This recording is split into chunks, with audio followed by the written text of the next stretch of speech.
Hello पिलाने आज आम जो CHSC plus two examination 2025 economics paper जो एग्जामटा आज कंडक्ट होता तार क्वेश्चन पेपर आम एनालिसिस करवा ठीक अच्छे ताहले आम जा क्वेश्चन पेपर को देख टोटाल ये 3 घंटार एग्जामिनेशन होता है 80 मार्क फुल मार्क 80 मार्क था एथर कौन करता कि इंटरनाल 20 मार्क्स और कौन 80 मार्क्स और एक्सटर्नाल एग्जामिनेशन मेन एग्जामिनेशन था तो 2025 कौ भाई क्वेश्चन आसी तार सर्ट क्वेश्चन आंसर कौन हम से जिन विषय में आज ये वीडियो माध्यम डिस्कसन करवा तो क्वेश्चन नंबर 1 अच्छे देखो ये answer all the bit questions means आम समस्त प्रश्न आमको उत्तर देवाक पड़ो ओके तो फर्स्ट क्वेश्चन अच्छे write the correct answer choosing from the alternative given below it means multiple choice question आमको दिखाई ठीक अच्छे देन आम ए रे क्वेश्चन नंबर 1 रे जा आम ए लिखाई under perfect competition the number of seller is तो पूर्ण प्रतियोगिता बाजार क्षेत्र में विक्रेता संख्या केते आम जाने परफेक्ट कंपटीशन रे लार्ज नंबर ऑफ बायर्स और सेलर था okay so the answer a रो थर्ड इज करेक्ट आंसर ठीक अच्छे then question number B which of the following is a typical feature of the oligopoly market structure feature होउची हम जे देखिबा large number of buyers एवं seller तो हबनी लार्ज नंबर ऑफ सेलर्स भी हबनी एठी तो इनडिटरमिनेट डिमांड कर्व एथरे डिमांड कर्व ता डिटरमिनेट होई न थाए ठीक अछि हम डिमांड कर्व एक्जेक्टली गुटे हम डिमांड कर्व हम डिराइव करि पारिबानी ओलिगोपोली मार्केट स्ट्रक्चर एवं oligopoly market structure there are few number of sellers आन ठीक अछि देन क्वेश्चन नंबर सी को जिबा हमें what is the unique feature of monopolistic competition monopolistic competition unique feature होउची हम देखु मोनोपोली माने सिंगल सेलर अछंती ओके एवं मोनोपोलिस्टिक कंपटीशन में लार्ज नंबर ऑफ सेलर थिबे बट एटरे जो प्रोडक्ट से माने बिक्री करथुबे सेटा होची प्रोडक्ट डिफरेंशिएशन थिबो इट मींस डिफरेंशिएटेड प्रोडक्ट ऊपर से डील करथुबे किंतु परफेक्ट कंपटीशन रे कोन थाय होमोजेनियस प्रोडक्ट थाय so the answer is answer C रे हबो कोन आईवी of answer product differentiation okay then question number D what is the shape of the average revenue curve under perfect competition रे average revenue curve बा AR curve रो slope केमति थाय आम जाने AR is equal to MR होता है perfect competition रे एआर बा डिमांड कर्व केवल होता है हॉरिजॉन्टल होता है सो आंसर हम कौन हॉरिजॉन्टल तो third option is correct next आम जा मैक्रो इकोनॉमिक स्टडीज आम देख आम जाने मैक्रो इकोनॉमिक्स कौन कौन स्टडी करते हैं नेशनल इनकम विषय स्टडी करता है एग्रीगेट एम्प्लॉयमेंट विषय स्टडी करें देन जनरल प्राइस लेवल और इन्फ्लेशन विषय स्टडी करता है so the answer IV is the correct because कहीं माइक्रो इकोनॉमिक्स रे आम इंडिविजुअल बिहेवियर विषय स्टडी करता हूँ कि मैक्रो इकोनॉमिक्स रे इकोनॉमी एज ए होल बा एग्रीगेट बिहेवियर आम स्टडी कर पाए तो answer IV is the correct answer next come to question number F okay question number F रे हमको दिया है which of the following included in the gross national product हमें जानी GDP gross domestic product eight market price plus net factor income from abroad NFI कर पाई जाऊ GNP eight market price तो जोटा जीडीपी रे इंक्लूड अच्छे से ऑब्वियसली कौन जीएनपी रे भी इंक्लूड हो तो ट्रांसफर पेमेंट तो जीडीपी रे इंक्लूड हुए नहीं बिकज कहीं जो ओल्ड एज पेंशन स्कॉलरशिप वाला इंक्लूड हुए नहीं कैपिटल गेन कैपिटल लॉसेस भी इंक्लूड हुए नहीं डेप्रिसिएशन किंतु इंक्लूड हुए बिकज कहीं ग्रॉस कॉन्सेप्ट नौ मोड कॉन्सेप्ट नौ नेट कॉन्सेप्ट नौ ना तो आंसर हम कौन थर्ड आंसर हम कौन third answer come to question number G रही marginal propensity to consume MPC at different level of income is always तो सीमांत उपयोगी तार कौन हुए देखो एमपीसी रा वैल्यू कौन होता है MPC value always lies in between 0 to 1 1 रु केते बेले भी अधिक होबनी किंबा 0 रु केते बेले भी कम होबनी नेगेटिव केते बेले भी होबनी तो आंसर कोन होबे देखो इक्वल टू 1 अच्छा हे परिबो किंतु हम जे देखिबा हम एठी किंतु कोन दिछि at different level of income is always less than 1 होबो it is always less than 1 होबो ओके तो लेस देन 1 आंसर ता करेक्ट होबो इक्वल टू 1 भी हे परिबो किंतु ऑलवेज होबनी ठीक अछि और मोर देन 1 तो केते बेले भी होबनी इक्वल टू 0 हे परिबो but it always less than 1 रहबो ओके ठीक अच्छे देखो ये आंसर भी ये गोटे जिन ध्यान देगा इक्वल टू 1 भी हो इक्वल टू 0 भी हो किंतु इन जनरली हम जो देखा लेस देन 1 ही रही है बिकज कहीं 0 और 1 हूँ एक्सट्रीम केसेस ठीक अच्छे so that the answer would be second then देखो तो आम जी क्वेश्चन नंबर जी एच को at the equilibrium level of income saving is equal to investment होता है saving is equal to investment so answer third is correct then question number I which of the following gives highest rate of interest which of the following gives higher rate of interest हम जानिछे देखो fix deposit हमको बेसी rate of interest मिलबो saving deposit एते मिलबोनी current deposit भी एते मिलबोनी किंबा रिकरिंग डिपॉजिट भी एते मिलबोनी हमको जेपली फिक्स डिपॉजिट बा टाइम डिपॉजिट मिली थाए काहे बिकज एटा निर्दिष्ट पीरियड पई गुटे lock हेताए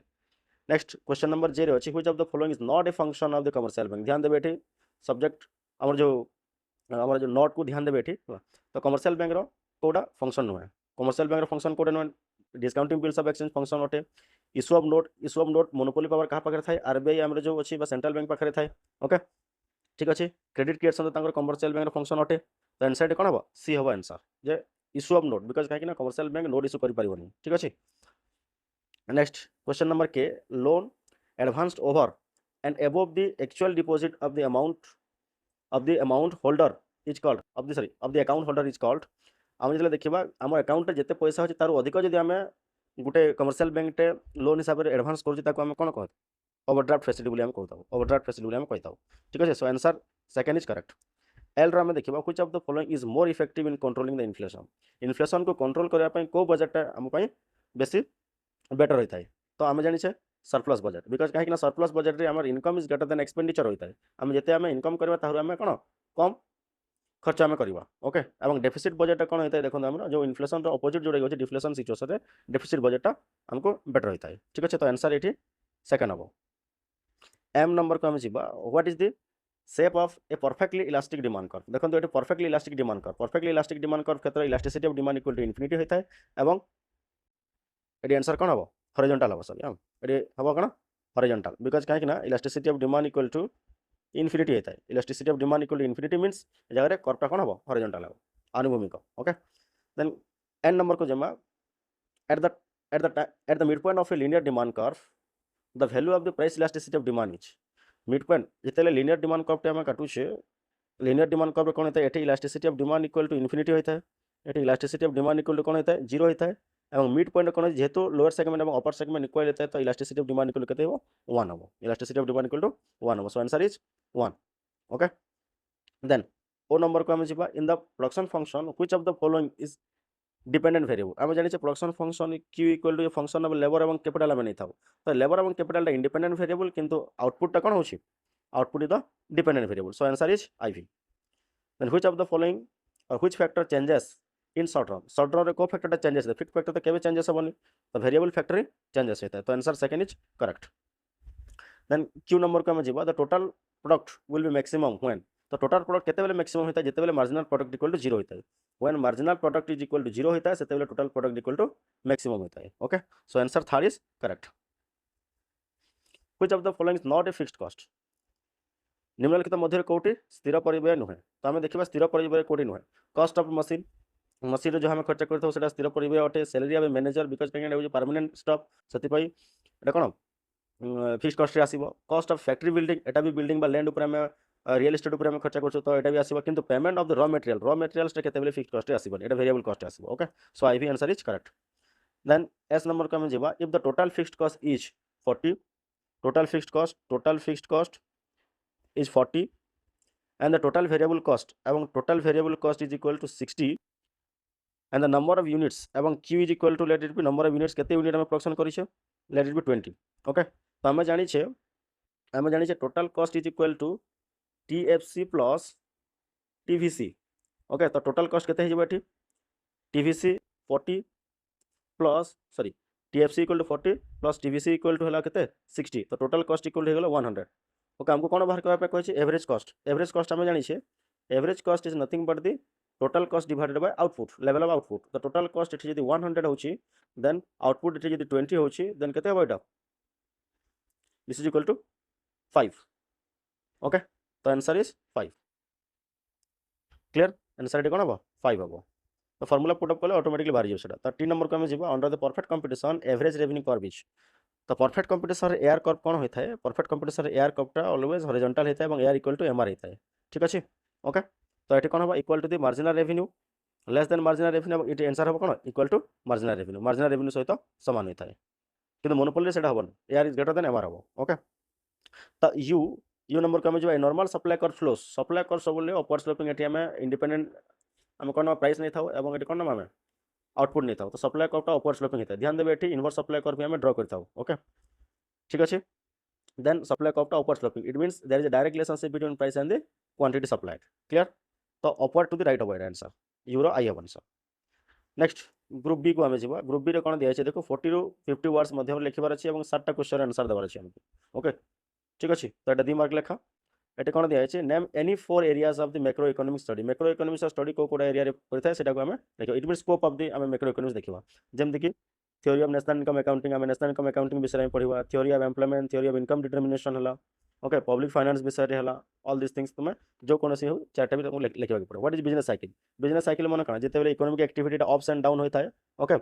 inflation inflationary situation, deflationary situation, recessionary situation होता है तो जो साइक्लिकल वे जो फ्लक्चुएट होता है कौन कहवा बिजनेस साइकिल बोली कहवा तार एग्जांपल देके तार ग्राफ देके आराम से लिखि पारिबो। Average propensity to consume APC माने कोन APC is the ratio of the what consumption to income the ratio of the consumption to income तो केते कंजम्पशन होछ एवं कोन डिवाइडेड बाय टोटल इनकम कर देला हम कोन पाइबा एवरेज प्रोपेंसिटी टू कंज्यूम पाइ जिवो। ओके एवं एपीसी ऑलवेज डिक्लाइन करबो जते इनकम टा बढ़िबो इनकम बढ़िले एपीसी ऑलवेज डिक्लाइन करबो। Explain the statement of the personal income is more than the disposable income आम जानि personal income let it be आम जो वाई नहीं जीवा और ओके एवं डिस्पोजेबल इनकम को आम कौन कहता है y minus T equal to Y D आम नहीं था इट मीन्स y माने कौन एटा ग्रॉस इनकम टा एवं से डायरेक्ट टैक्सेस आम काटी देबा कि फीस एवं फाइन्स पे टू द गवर्नमेंट ताको जदि आम डिडक्ट कर देबा कोन पाइबा डिस्पोजेबल इनकम एवं डिस्पोजेबल इनकम माने कोन जोटा कि आम हाथ में रोचे आम खर्च करबा पई तो डिस्पोजेबल इनकम आम कोन कर पार आइदर कंजम्पशन कर पार ना सेविंग कर पार ओके कि माने इन्वेस्टमेंट कर पार क्लियर और मोस्टली हाउसहोल्ड क्षेत्र में सेविंग हम एवं ई नंबर को जीवा ई अच्छी what do mean bye creation of the credit by the commercial bank देखो कमर्शियल बैंक किभरी भाव में क्रेडिट क्रिएट करता है जमीक कि प्राइमरी डिपोजिट गोटे बैंक को जाकि जहाँ डिपोजिट करवा कौन प्राइमरी डिपोजिट तो से प्राइमरी डिपोजिट को पुणी से डेरिवेटिव डिपोजिट क्रिएट करके तो credit creation function of the commercial bank को एक्सप्लेन करने पड़ो। Next app number right down the main objective of the government budget कौन कौन ऑब्जेक्टिव अच्छे से जिनसा तुमको ये लिखबार अच्छे जमीक कि फुल एम्प्लॉयमेंट हल ओके तो एलोकेटिव एफिशिएंसी पाइबा proper utilization of the resources distribution एस्पेक्टिव स्टेबलाइजेशन एस्पेक्टिव जहाँ अच्छे रोल ऑफ द गवर्नमेंट से क्लियर बही देखाई आपने लिखिपारे। Then G number what is the perfectly inelastic demand perfectly inelastic demand जमीक सॉल्ट क्षेत्र में होता है तो ये elasticity of demand equal to always zero clear कहीं ये whatever may be the price रे जहाँ चेंजेस हेले भी क्वांटिटी किसी परिवर्तन हम ना जमीक कि सॉल्ट क्षेत्र ठीक अच्छे तो ये elasticity of demand equal zero हम elasticity of demand zero means vertical demand curve आम पाइबा क्लियर तो ये देखिए एग्जांपल बेस सहित तार एक्सप्लेनेशन हमको देवाक पड़ो। G number what are the major determinants of price elasticity of demand तो प्राइस इलास्टिसिटी ऑफ डिमांड को जिन डिपेंड कर जमीक nature of the commodity income of the consumer taste and preference जहाँ अच्छी ऑल दिस जितना भी पॉइंट अच्छे से पॉइंट भर मेजर डिटरमिनेंट को आपको लिखा पड़ो क्लियर। नेक्स्ट क्वेश्चन को जीवा व्हाट इज एवरेज प्रोडक्ट जमीक क्यू इज इक्वल टू आम जानी फंक्शन ऑफ द लेबर और कैपिटल देन टोटल प्रोडक्ट आमर कौन आसपार जदि आम ल वेरिएबल प्रोपोर्शन नेउछे और ओनली वेरिएबल फैक्टर एल नेउछे तो total product of labour divided by total unit of labour employed is nothing but the average product of labour ठीक सेमती जब कैपिटल आम नहीं पारिबा तो total product of the capital divided by total unit of capital is equal to average product of capital okay तो ए हिसाब से आम नहीं पारिबा तो गोटे labour per unit of labour केते प्रोडक्शन बा आउटपुट से उत्पादन करछन से हिसाब से आम नहीं पारिबा। Then J real cost what do mean by real cost माने कोन जो रियल पेन और सैक्रिफाइस जहाँ भी आम फरगो करता आम कौन कहबा रियल कॉस्ट हिसाब से आम कहबा। एवरेज फिक्स्ड कॉस्ट माने कोन एवरेज फिक्स्ड कॉस्ट तो कौन होता है आम जानी average fixed cost equal to AFC is equal to total cost divided by और total fixed cost divided by level of output और एवरेज फिक्स्ड कॉस्ट सबुले रेक्टांगुलर हाइपरबोला होता है और प्रत्येक point elasticity of demand equal to 1 होता है ठीक अच्छे ओके। अब जो नेक्स्ट क्वेश्चन को write down the features of monopoly अच्छा मोनोपोली कौन कौन फीचर्स था आम देखा no entry and exist there is single form okay और हिज द प्राइस कौन maker not the price taker तो जहाँ भी फीचर्स मान अच्छे फीचर्स मान 3-4 पॉइंट आपको लिखबार अच्छी जमीक कि नो क्लोज सब्स्टिट्यूट थी product okay. Then group C को आम जी ग्रुप सी रे 3 मार्क क्वेश्चन अच्छे 7टा करार अच्छे 21 मार्क ठीक अच्छे और वर्ड लिमिट देखिए 50 वर्ड रु अधिक होना कथा ओके विदिन द 50 वर्ड्स भितर हमको लिखबार अच्छे ये देखिए discuss the marginal revenue and its shape under the perfect competition marginal revenue curve MR कर्वटा परफेक्ट कंपटीशन रे किभली भाव में होता है हमको लिखबार अच्छे एमआर कर्व कौन है हॉरिजॉन्टल होता है because AR curve equal to MR curve होता है और एमआर कर्व भी हॉरिजॉन्टल होता है परफेक्ट कंपटीशन मार्केट स्ट्रक्चर ठीक अच्छे okay. Then what do mean by supply curve meaning कौन supply curve is the graphical representation of the supply schedule okay और सप्लाई कर्व कौन रिप्रेजेंट करता है प्राइस बढ़िले क्वांटिटी सप्लाई बढ़िबो तो there is a direct relationship between price and quantity supplied. Next question number 3 distinguish between pure competition और perfect competition अच्छा pure competition और परफेक्ट कंपटीशन मध्य तफात कौन देख प्योर कंपटीशन रे कौन होता है ओनली 3टा फीचर सेट वैलिडिटी रहिबो जमीक large number of buyers and seller homogeneous product free entry and exist रहिबो ओके ठीक अच्छे एंड अदर जो अच्छी अदर जोटा मैंने अच्छी जो केतरा extra perfect information about the market ये सब जिन आम नहीं जावा then that is a case of the perfect competition pure competition only 3 features से वैलिड कर। Next question number D distinguish between the short run and the long run short run कौन और लंग रन कौन से विषय हमको explain कर अच्छे। ई नंबर अच्छे distinguish between micro and macro economics विषय हमको ये डिफरेंशिएट कर what do mean bye lender of the last resort जिते बेले बैंक माने कि गवर्नमेंट आउ कौन टू लोन पाती जो क्रेडिट रिक्वायरमेंट होता है तो लास्टली से क्या पाक जाए आरबीआई को जाए तो आरबीआई फंक्शंस एटा गोटे होची lender of the last resort and explain the gross national product at factor cost तो gross national product at factor cost meaning पर हमें देखा ओके तो GNP at factor cost gross domestic product at factor cost plus NFI में कर कौन पाइबा gross national product at factor cost में पाइबा ठीक अच्छे then briefly explain the features of और the functions of money money को फंक्शन अच्छे प्राइमरी फंक्शन कौन सेकेंडरी फंक्शन कौन टर्सरी फंक्शन कौन ओके से जिन विषय हमको लिखबार है distinguish between public finance and the private finance तो पब्लिक फाइनेंस और प्राइवेट फाइनेंस भितर कौन तफात अच्छे से जिन को ये लिखबार है then explain the percentage method देखो different different methods of the price elasticity of demand अच्छे जमी कि परसेंटेज मेथड है मिड पॉइंट मेथड है टोटल एक्सपेंडिचर मेथड है ओके ज्योमेट्रिक मेथड जोटा कि कहते भी देन किंतु एटी हमको लिखबार है परसेंटेज मेथड ओके तो परसेंटेज मेथड हिसाब से लिखबार है तार क्लियर एक्सप्लेनेशन देवार है then write in brief the relationship between the price elasticity of demand and total expenditure तो हमको ये लिखबार है प्राइस इलास्टिसिटी ऑफ डिमांड और टोटल एक्सपेंडिचर मध्य कौन रिलेशनशिप अच्छे से जिन हमको देखिबार है एमती बोले डायग्राम देखिए सर करो okay elasticity of demand is greater than 1 elasticity of demand is less than 1 elasticity of demand equal to जिते 1 होता है तो यार जो टोटल एक्सपेंडिचर प्राइस और टोटल एक्सपेंडिचर भितर को रिलेशनशिप रही है हमें एक्सप्लेन कर देन नेक्स्ट अच्छी व्हाट इज प्रोडक्शन फंक्शन कौन है जो technical relationship between input and output होता है क्यू इक्वल टू लेबर और कैपिटल और सर्ट रन और लंग रन प्रोडक्शन फंक्शन देता है जब आम बार थी जब कोटा गोटे फिक्स फैक्टर में नहीं ना all is are variable in the long run clear next है question number D question number D ने हमारे ग्रुप नंबर डी घ विभाग आम जा घ विभाग में 300 ରୁ 350 वर्ड लिखा जो कि 8 मार्क्स 3टा क्वेश्चन कर हमको दिखाई बट हमको ये जोटा हमको आसे से 3टा क्वेश्चन कर लंग क्वेश्चन कौन है देखा एसे टाइप क्वेश्चन हो what is the monopolistic competition कौन और तार फीचर्स मन लिखा पड़े मार्केट चैप्टर आसी जमी कि मोनोपोली परफेक्ट कंपटीशन ओलिगोपोली और मोनोपोलिस्टिक कंपटीशन तो मोनोपोलिस्टिक कंपटीशन क्वेश्चन आसे then Keynesian theory of income determination जमी aggregate demand equal aggregate supply करके हमें पाई सी प्लस आई हिसाब से तो ये केनसियन थ्योरी में आम aggregate demand aggregate supply approach माध्यम किभली भाव में आम केनसियन थ्योरी इनकम डिटरमिनेशन होता है आम लिखा नेक्स्ट क्वेश्चन है functions of the central bank को फंक्शन अच्छे आम लिखा प्राइमरी फंक्शन सेकेंडरी फंक्शन हिसाब से लिखले भी चलो ना टोटल फंक्शंस लिखिदे भी चलो ओके नेक्स्ट क्वेश्चन है what is the law of variable proportion with diagram and limitations हमको लिखबार अच्छे लॉ ऑफ वेरिएबल प्रोपोर्शन माने कौन तार डायग्रामेटिकल रिप्रेजेंटेशन और कौन तार एक्सप्लेनेशन सहित तार लिमिटेशंस भी हमको लिखा पड़ो ओके नेक्स्ट क्वेश्चन नंबर 8 अच्छे discuss the relationship between average cost average fixed cost average variable cost and marginal cost आम टोटल कॉस्ट जो सर्ट रन कॉस्ट कर्व अच्छे तो टोटल सब सर्ट रन कॉस्ट कर्व किभली भाव रिलेशनशिप अच्छे diagram explain करके तार रिलेशनशिप हमको कहबार अच्छे okay explain the relationship between the average revenue and marginal revenue तो नेक्स्ट क्वेश्चन नंबर 9 अच्छे एवरेज रेवेन्यू और marginal revenue different market structure किभली भाव होता है हमको लिखबार अच्छे जमी perfect competition AR equal to MR होता है किंतु इनपरफेक्ट कंपटीशन रे AR is always greater than MR होता है AR is always greater than MR होता है क्लियर तो सही हिसाब से हमको लिखबार अच्छे तो यहाँ गला कौन आप लंग क्वेश्चन टोटल तो आशा करूँ किसी ना किसी इनपुट मिली ठीक अच्छे।